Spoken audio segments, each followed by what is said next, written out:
So Jeremy decided to set his car on fire, and I'm trying to spray it out with the garden hose. I hear the fire department in the background. I think they're pretty close. I can really feel the heat from these flames. I don't know if this water hose is really doing much. I guess it's doing something, but not a lot. That steering wheel is pretty much burned off, it looks like. And those back seats are getting burned out. Yeah, here's the fire department.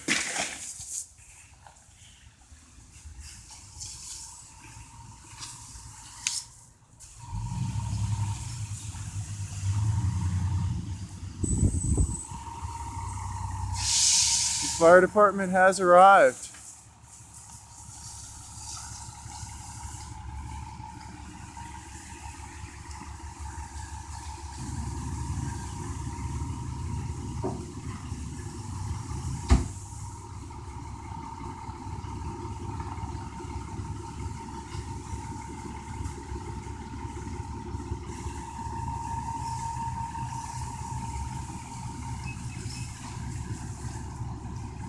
They're gearing up.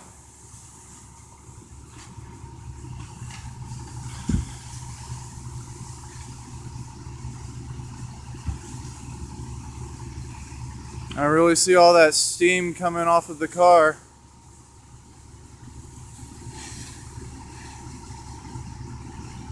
Oh, it's hot.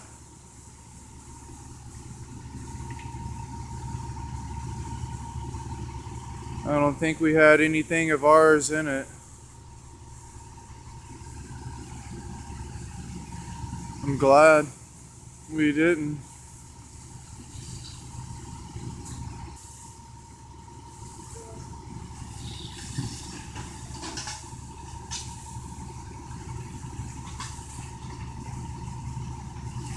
Alright, they're bringing out the hose. Might want to step back from this.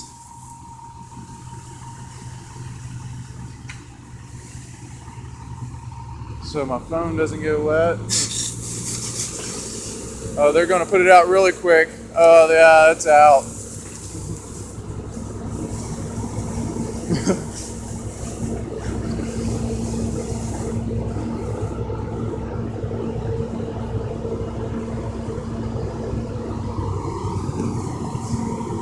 We're going to turn my water off. Yeah, looks like he's really spraying it out good so it doesn't start back up. I'm glad they came. I probably couldn't have put it out on my own.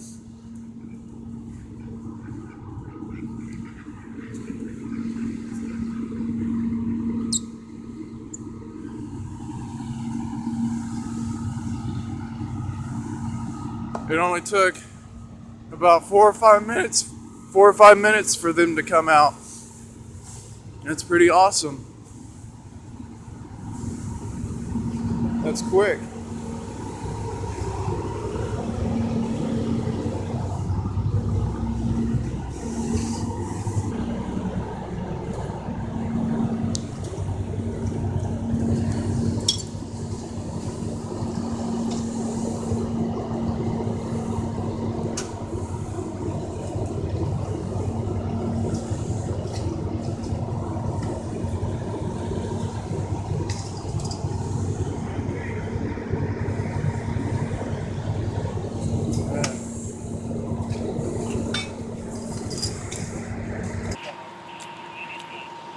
That's terrible.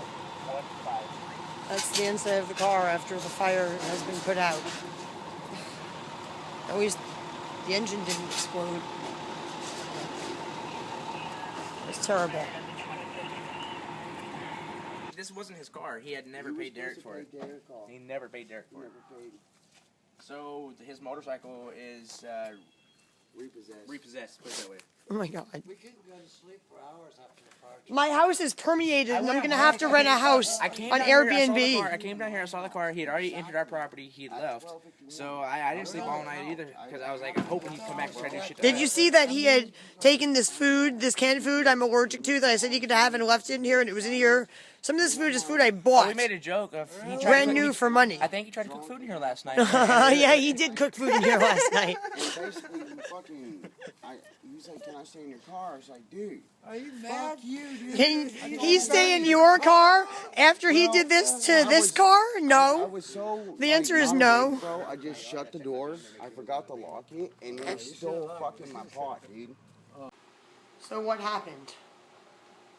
Well, basically, yesterday we were cleaning up the mess in my yard, and Jeremy got into an argument with Steve. And after he got into an argument with Steve, which was basically over this little camp stove that we took with us to the Fish concert, that he accused Steve of like throwing, and he was upset, so he left. And apparently after he left, he got drunk and possibly did some drugs. We are pretty sure he was on meth. And he came back. You don't do that unless you are on meth or something. Or psychotic. So he came back around midnight. It was later than that. It was like 12:30. And he was really in a bad mood. And he was really, really drunk and possibly on meth. And he was in here for about 5 minutes.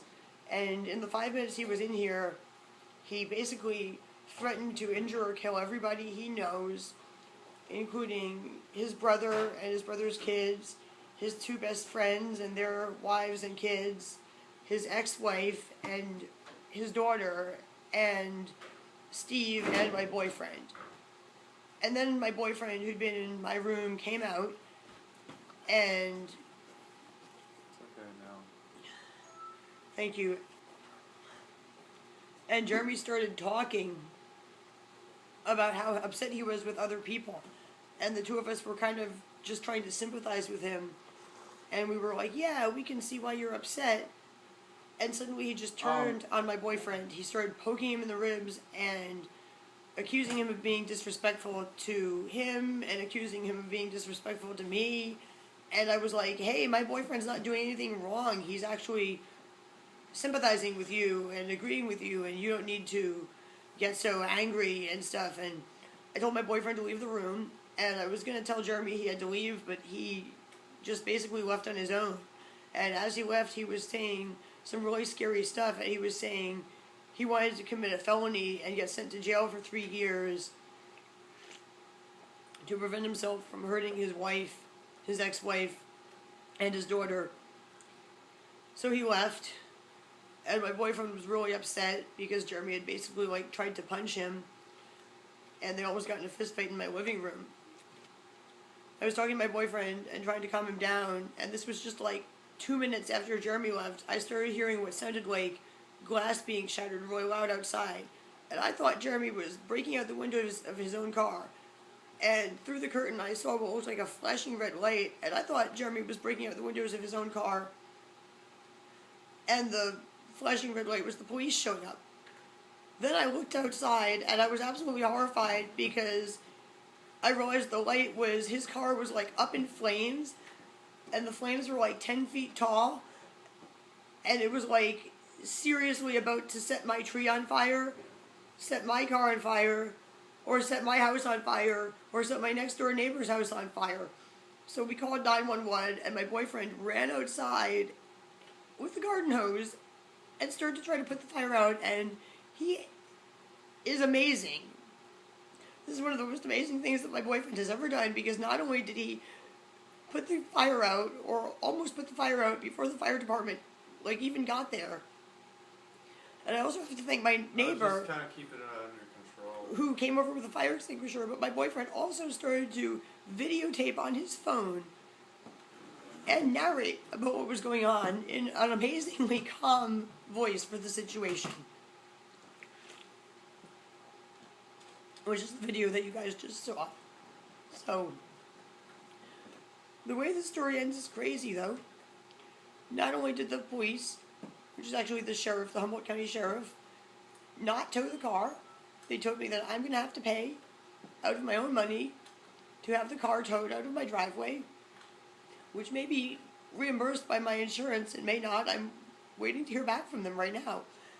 And also, this is the craziest thing, they did not arrest Jeremy. They did not arrest Jeremy for arson. They did not arrest Jeremy for violating the probation that he is on. They did not commit him to the mental hospital for being suicidal or homicidal. They talked to him for a few minutes after they apparently found him like a block away around the corner over there. And then, according to several of my friends, including his brother, they simply let him walk away into the woods where he was apparently going to go to sleep because he can't sleep in his car in my driveway because he burned it. If he tried to come on my property again, I might chase him out of here.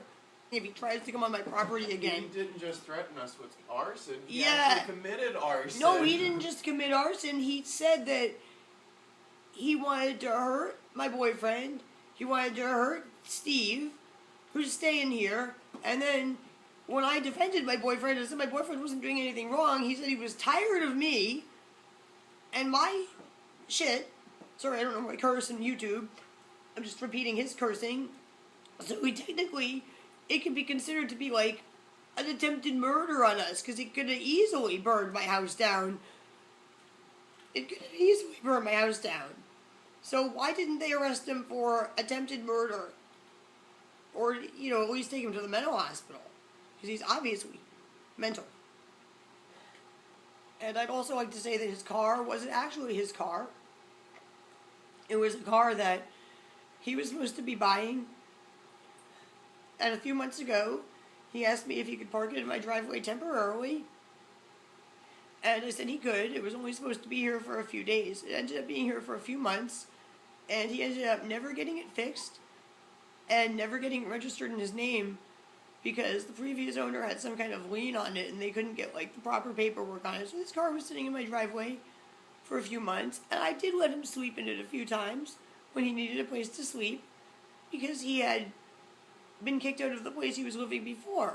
He had been living in a trailer just a block away from here, and he'd been evicted, and they had his trailer towed away the day after they evicted him, which is illegal. You can't evict somebody and tow their trailer away the next day. You've got to give them a month notice. So I actually just found out today that the reason that they did this to him is because he tried to set the inside of his trailer on fire, and they had to come in with a fire extinguisher and put it out. And I knew there had been a fire in his trailer, but the story that he had told us was that he had been smoking a cigarette and dropped it, and it had started a fire, and that they had overreacted by coming in with a fire extinguisher, and he was upset that the powder stuff from the fire extinguisher was everywhere, and he thought it was making him and his dog sick.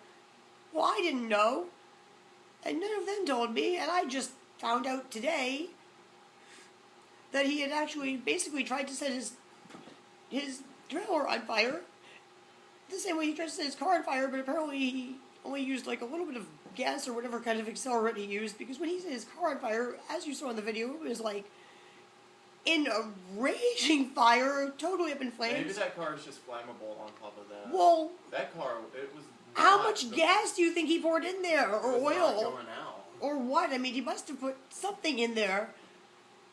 He didn't just set the car itself on fire. My dad's saying around here people will pick it up for you. So right now I'm on Airbnb, trying to rent a house that allows pets because we can't be inside this house.